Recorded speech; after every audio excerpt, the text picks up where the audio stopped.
안녕하세요. 반갑습니다. 우리 수요 예배 오신 여러분들 주님의 이름으로 환영합니다. 함께 기도함으로 예배 시작하도록 하겠습니다. 좋으신 하나님 감사합니다. 귀한 예배 시간을 허락해 주셔서 감사합니다. 어려운 시간이지만 주님을 바라보고 주님을 의지할 수 있어서 감사합니다. 힘들고 지쳐서 로뎀나무 아래서 죽기를 구하고 있는 엘리야를 찾아와 위로하시고 돌보시고 다시 일으키시는 주님이 우리의 하나님이 되심을 감사합니다. 이 시간 말씀을 통해 저희를 만나주시고 또 위로하시고 치료하시고 다시 일으키실 주님을 바라봅니다. 이 시간 주님 모든 영광 올리며 예수 그리스도의 이름으로 기도드립니다. 아멘. 이 시간 주님께서 주신 하나님의 말씀은 열왕기상 19장 9절에서 12절까지 말씀입니다. 열왕기상 19장 9절에서 12절까지 말씀 함께 보도록 하겠습니다. 제가 하나님의 말씀 봉독하도록 하겠습니다. 엘리야가 그곳 굴에 들어가 거기서 머물더니 여호와의 말씀이 그에게 임하여 이르시되 엘리야야 내가 어찌하여 여기 있느냐. 그가 대답하되 내가 만군의 하나님 여호와께 열심히 유별하오니 이는 이스라엘 자손이 주의 언약을 버리고 주의 제단을 헐며 칼로 주의 선지자들을 죽였음이오며 오직 나만 남았거늘 그들이 내 생명을 찾아 빼앗으려 하나이다. 여호와께서 이르시되 너는 나가서 여호와 앞에서 산에 서라 하시더니 여호와께서 지나가시는데 여호와 앞에 크고 강한 바람이 산을 가르고 바위를 부수나 바람 가운데에 여호와께서 계시지 아니하며 바람 후에 지진이 있으나 지진 가운데에도 여호와께서 계시지 아니하며 또 지진 후에 불이 있으나 불 가운데에도 여호와께서 계시지 아니하더니 불 후에 세미한 소리가 있는지라. 이는 하나님의 말씀입니다. 저희는 지난 주일날 우울증, 영적 침체에 빠진 엘리야 선지자의 모습을 살펴보았습니다. 지칠 대로 지친 우리 엘리야를 하나님께서는 천사를 보내시고 그를 돌보시고 위로하시는 그런 모습을 저희들이 보았습니다. 우리는 누구든지 엘리야와 같이 영적 침체, 우울증 이런 경험을 할 수 있습니다. 만사가 귀찮고 누구도 만나고 싶지 않고 그래서 혼자 있고 싶은 그런 상황에 있을 때가 있습니다. 그리고 더 이상 살고 싶지 않다라는 그런 위험한 생각이 저희들에게 찾아올 때도 있습니다. 이것이 사실 저희들의 모습입니다. 신앙이 있다고 해서 직분자라고 해서 사명자라고 해서 이런 영적 침체가 비껴가지 않습니다. 우울증에 걸리지 않는다라는 보장을 저희들이 할 수 없습니다. 위대한 선지자였지만 저번 주에 본 이 엘리야의 모습은 광야에서 로뎀나무 아래에서 죽기를 원하는 실패와 좌절, 무너질 대로 무너져버린 너무나도 야약한 한 인간의 모습을 우리가 볼 수 있었습니다.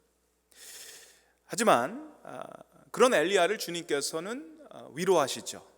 나무라시지 않으셨습니다. 그 말은 하나님께서 그를 충분히 이해하시고 그의 고통을 아셨다라는 것입니다. 하나님은 그렇습니다. 주님께서는 주님의 자녀들이 지치고 쓰러질 때 그들을 혼내거나 또 내치시는 그런 분이 아니십니다. 그들을 품으시고 그들을 위로하시고 그들을 다시 일으키시는 그런 하나님이 우리가 믿는 우리의 하나님이십니다. 그런 주님이 계시기 때문에 저희가 다시 시작할 수 있습니다. 그럼 위로의 하나님, 다시 일으키시는 하나님을 엘리야는 광야에서 만났습니다.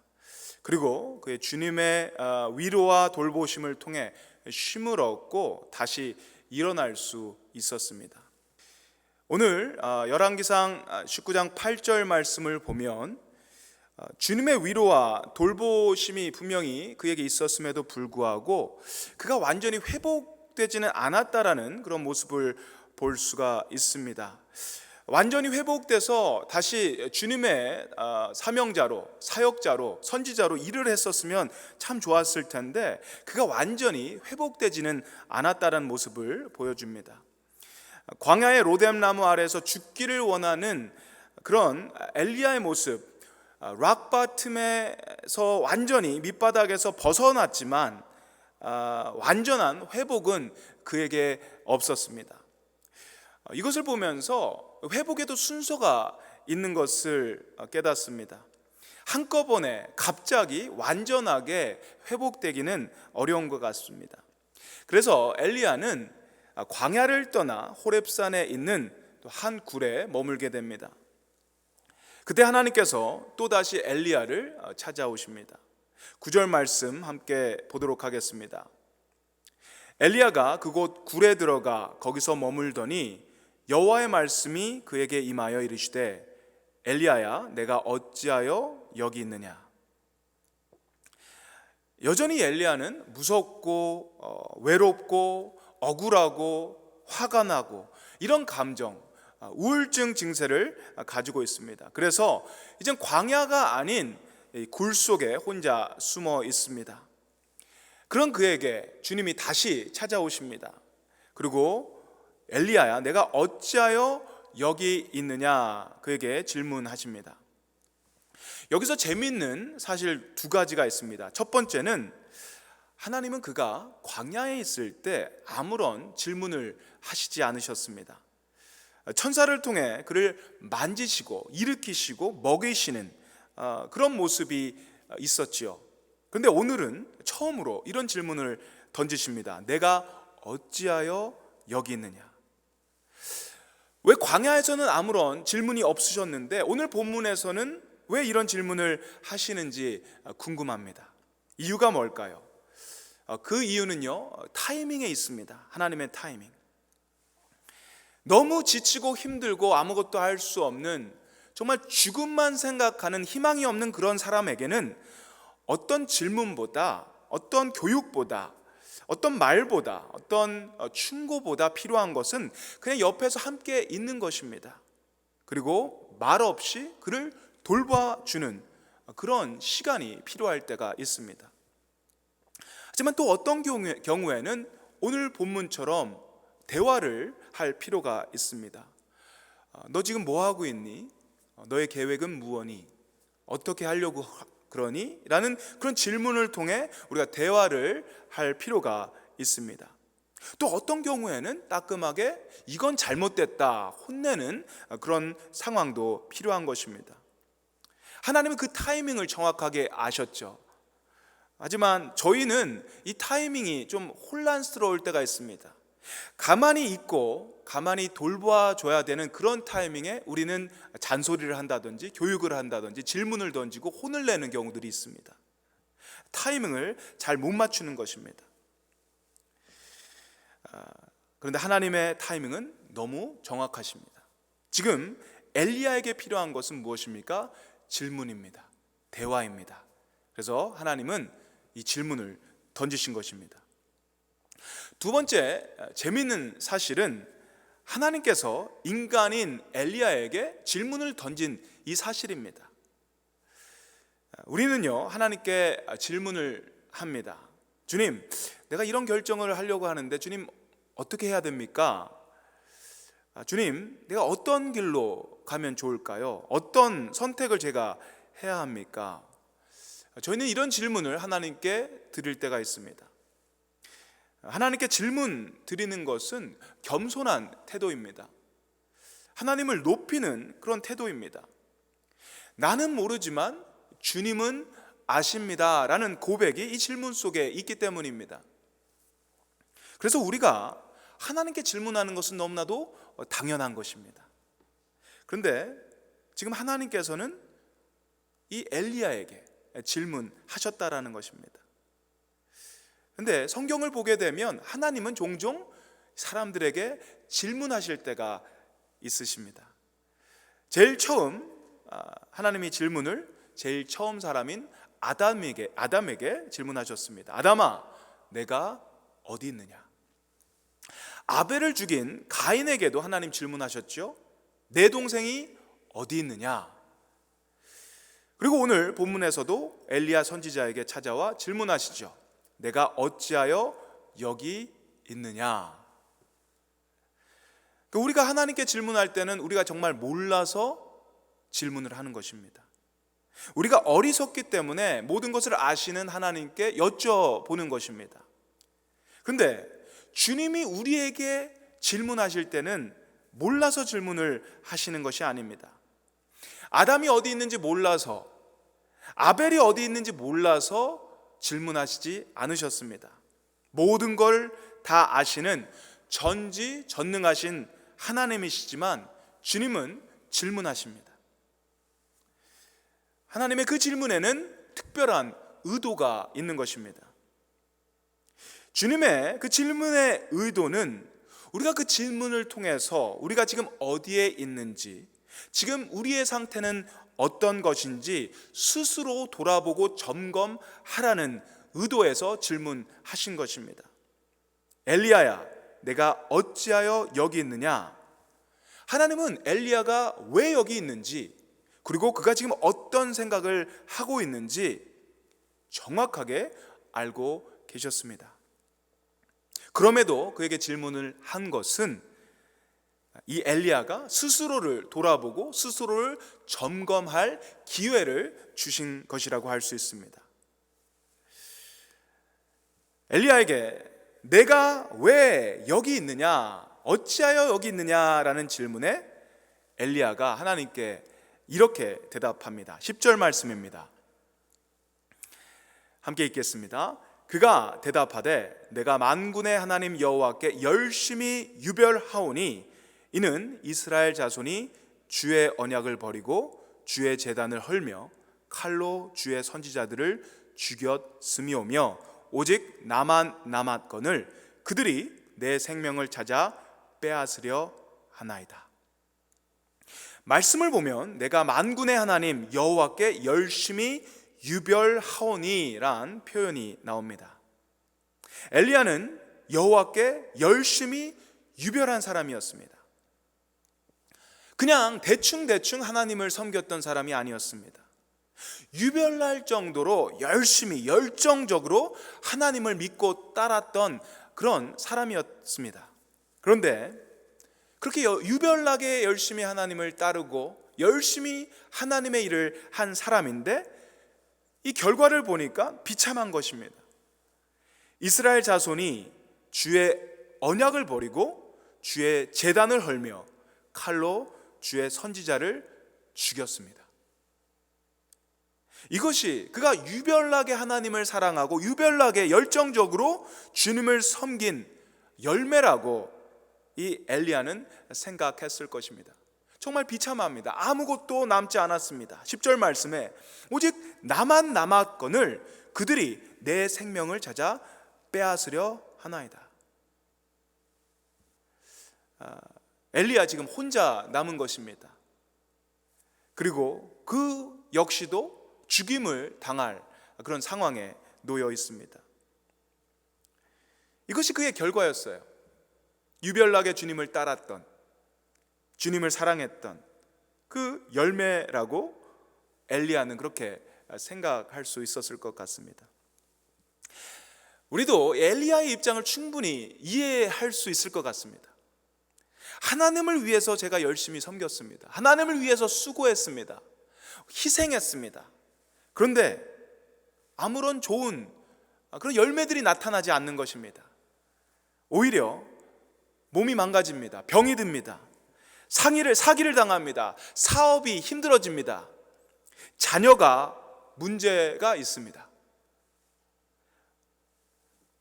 하나님을 섬겼는데 어떤 방탕한 삶을 살고 우상을 섬기며 세상 속에서 그렇게 살지 않았습니다. 하나님을 섬겼습니다. 그럼에도 불구하고 이런 상황에 놓이게 되면 저희들은 억울하고 분한 마음이 들 수 있는 것입니다. 엘리야도 마찬가지입니다. 엘리야는 아합과 이세벨로 인해 이 바알과 아세라를 섬기는 이 타락한 이스라엘이 다시 주님을 만나기를 간절히 원했던 선지자였습니다. 그것을 회복하기 위해서 열심히 그의 삶을 다해서 주님을 섬기고 주님의 일을 했던 선지자였습니다. 하지만 그의 현실에는 좋은 열매가 나타나지 않은 것 같습니다. 오히려 더 나빠지고 있는 그 현실을 바라봅니다. 이세벨 여왕이 엘리야를 죽여버리겠다고 선포합니다. 그리고 군사들을 내보냅니다. 상황은 더 악해진 것입니다. 그러니까 엘리야는 하나님을 향해서 이 원망의 목소리, 이 실망감, 분노, 이런 마음을 다해서 하나님께 지금 투정 부리는 것입니다. 내가 이렇게 노력했는데도 불구하고, 이렇게 열심히 살았는데도 불구하고 아무것도 좋게 변하지 않고 오히려 나빠지는 이 현실 안에서 하나님, 나 이렇게 했는데 하나님 왜 이런 현실을 우리가 맞이해야 하는 겁니까? 하고 주님께 화를 내고 있는 것입니다. 투정을 부리고 있는 것입니다. 그런데 하나님께서 이 화를 내고 투정을 부리는 이 엘리야에게, 야, 너 어떻게 감히 나한테 이런 태도를 보이냐? 감히 네가 나에게 이런 투정을 부리냐? 화를 내냐? 이렇게 혼을 내시지 않습니다. 광야에서도 그러하셨듯이 주님은 그를 인내하시고 품으시고 그를 돌보십니다. 우리가 배울 것은 이것입니다. 하나님은요, 우리가 투정을 부리고 화가 나는 그런 감정, 너무나 나쁜 감정인데도 불구하고 이 감정을 솔직하게 주님 앞에 가지고 갔을 때 하나님 그것을 받아주시는 분이십니다. 들어주시는 분이십니다. 그분이 하나님이십니다. 엘리야에게 분명히 배울 점이 있습니다. 사실 이런 엘리야처럼 솔직하게 주님 앞에 나가는 이런 모습이 저희에게 너무나도 필요합니다. 하나님 앞에 나갈 때 우리는 꾸밀 필요가 없다라는 것입니다. 믿음이 있는 척, 나는 아프지 않은 척, 나는 슬프지 않은 척, 난 우울하지 않은 척 하며 주님 앞에 나가는 것은 속이는 것입니다. 우리는 솔직하게 속이지 않고 우리의 감정을, 우리의 마음을 완전히 다 주님 앞에 쏟아내야 합니다. 엘리야는 하나님 앞에서 속이지 않았습니다. 꾸밈이 없었습니다. 솔직하게 그의 마음을 털어놓았습니다.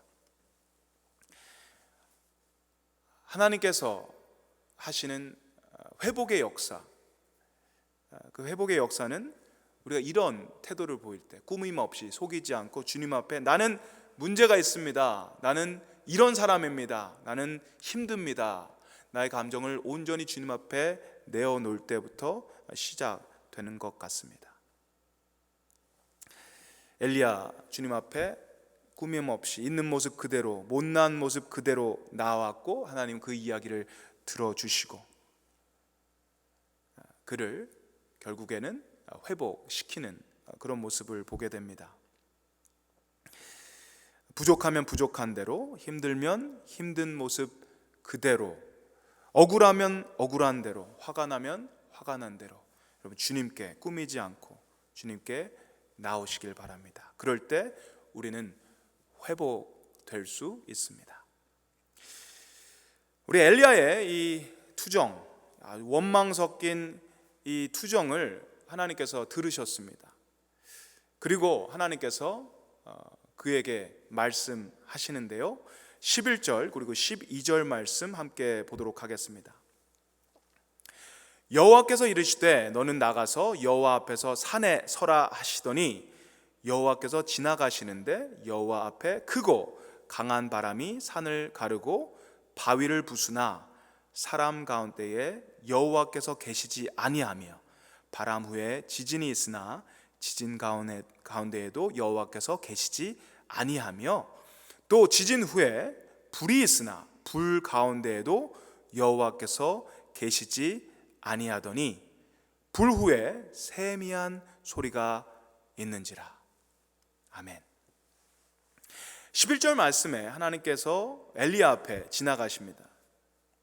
하나님이 엘리야 앞을 지나가실 때 첫 번째 현상은 크고 강한 바람이었습니다. 이 바람이 이 바위를 부술 만큼 엄청난 파괴력을 가지고 있었습니다. 그런데 이 바람 가운데 하나님은 계시지 않으셨다고 합니다.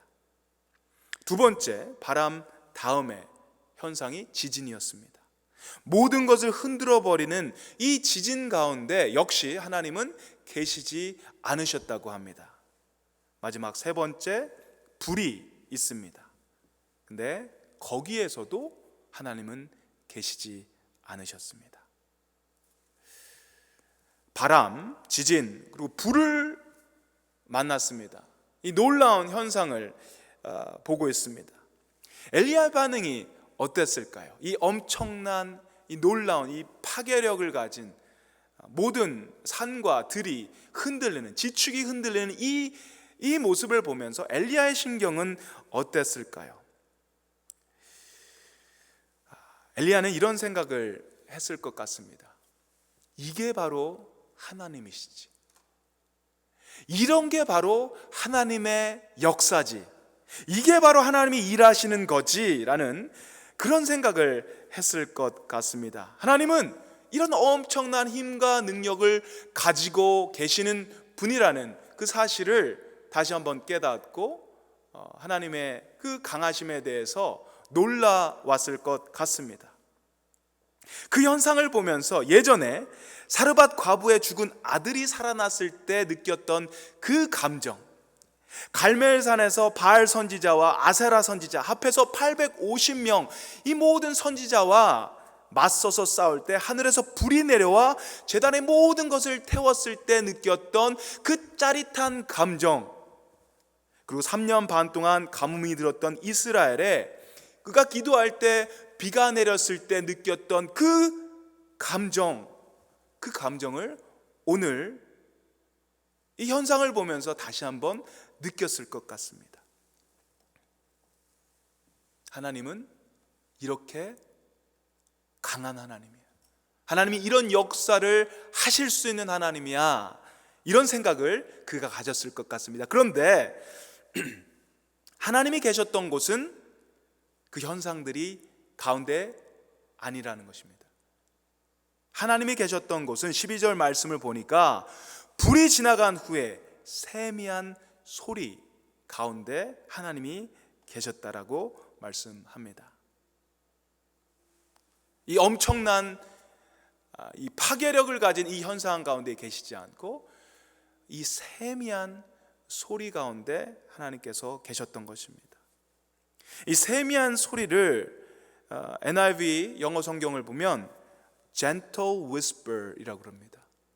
아주 부드러운 속삭임이라고 얘기할 수 있습니다. 부드러운 속삭임. 이게 들릴 듯 말 듯 그런 소리입니다. 우리가 귀를 기울이지 않으면 들을 수 없는 그런 소리, 그런 세미한 소리, gentle whisper 가운데 하나님이 계신다고 합니다. 귀를 기울이고 우리의 마음과 정성을 다해서 하나님을 바라보며 하나님께 초점을 맞출 때에 들을 수 있는 그 소리 가운데 하나님이 계신다라는 것입니다. 우리는 신앙생활 하면서 이런 기대를 가끔씩 할 때가 있습니다. 하나님, 기적을 베풀어 주십시오. 바위를 쪼개는 바람처럼, 지축을 흔드는 지진처럼, 뜨거운 불길처럼 주님 임하여 주시옵소서. 변화시켜 주십시오. 부흥을 주시옵소서. 나를 좀 그렇게 변화시켜 주십시오. 이 사람을, 내 남편을, 내 아내를, 내 자식을 좀 화끈하게, 좀 완전하게 그렇게 변화시켜 주십시오. 누가 봐도 이건 하나님이 하신, 놀라운 능력으로 하신 그 위대한 그 일을 하셨다고 얘기할 수 있도록, 고백할 수 있도록 그런 것을 좀 보여주십시오. 그런 기대, 그런 마음이 저희 안에 있을 때가 있습니다. 사실 그렇게 우리가 기대하는 것, 그런 마음을 가지는 것도 사실 귀한 마음이라고 생각합니다. 그리고 그렇게 하나님 역사하실 때도 계십니다. 근데 오늘 본문 말씀 보면 작은 소리 가운데, 세미한 소리 가운데도 하나님 임하실 수도 있다라는 말씀을 하십니다. 우리는 하나님을 어떤 특별히 크고 굉장히 놀라운 어떤 기적적인 그런 현상 속에서 만나고 싶은 그런 기대, 그런 것이 저희 안에 있을 때가 있습니다. 누가 봐도 하나님은 살아계신다, 누가 봐도 하나님은 위대하신다, 그런 하나님이 증명되는 그런 시간, 그런 시간을 우리가 기대하고 꿈꿀 때가 있습니다. 그런 시간이 왔으면 하는 그런 바람이 저희 안에 있을 때가 있습니다. 하지만 그런 놀라운 현상이 있는 그런 기적적인 그런 시간보다 사실 하나님께서는 오늘 말씀처럼 아주 은밀한 가운데, 세밀한 그런 음성, 아주 작은 음성 가운데 임하실 때가 더 많으신 것 같다라는 생각을 하게 됩니다.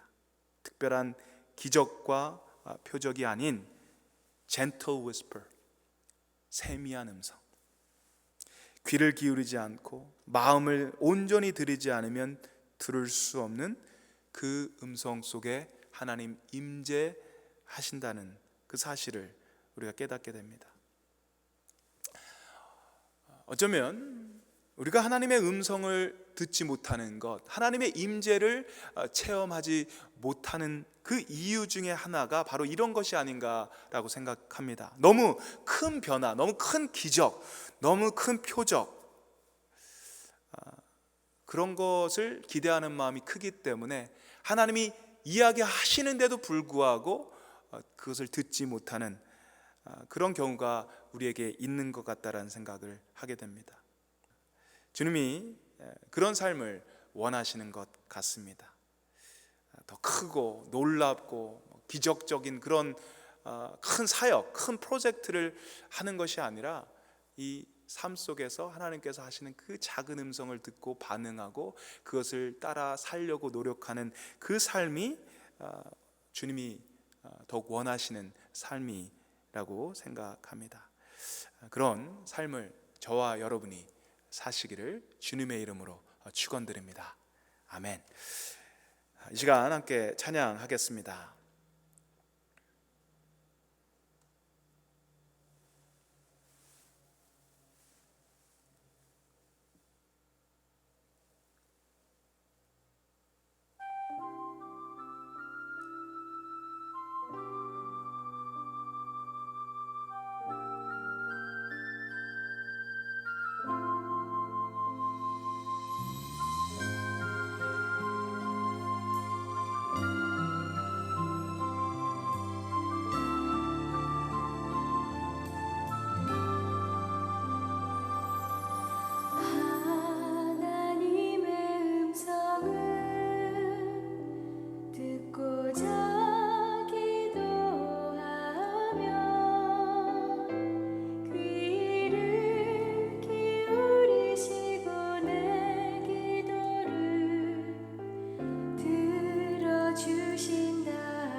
함께 기도하겠습니다. 하나님 감사합니다.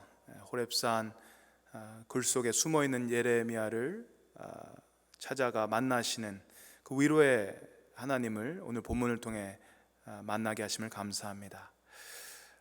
주님이 바라시는 것은 큰 사역, 큰 기적을 행하는 것보다 주님의 그 세미한 음성을 듣고 반응하는 것이라는 생각이 듭니다. 우리가 열심히 노력하고 최선을 다해도 변하지 않는 이 암울한 현실 속에 저희가 좌절하는 것이 아닌 계속해서 주님께서 하시는 그 세미한 음성을 듣고 주님이 원하시는 삶을 살겠다고 다짐하며 나가는 저희들 모두 되게 도와주시옵소서. 그 소리를 듣고 주님을 만나게 하시고 만남 속에 치유와 회복의 역사를 우리가 경험하게 하시옵소서. 이제는 예수 그리스도의 십자가 보혈의 은혜와 하나님 아버지의 끝없는 사랑과 매일매일 삶을 승리로 이끄시는 성령님의 역사가 세미한 소리로 말씀하고 계시는 주님의 말씀에 귀 기울이며 그 말씀에 반응하길 소원하며 나가는 사랑하는 이글스필드 교회 성도님들 머리머리 위에 영원토록 함께 하시길 주님의 이름으로 축원하옵나이다. 아멘.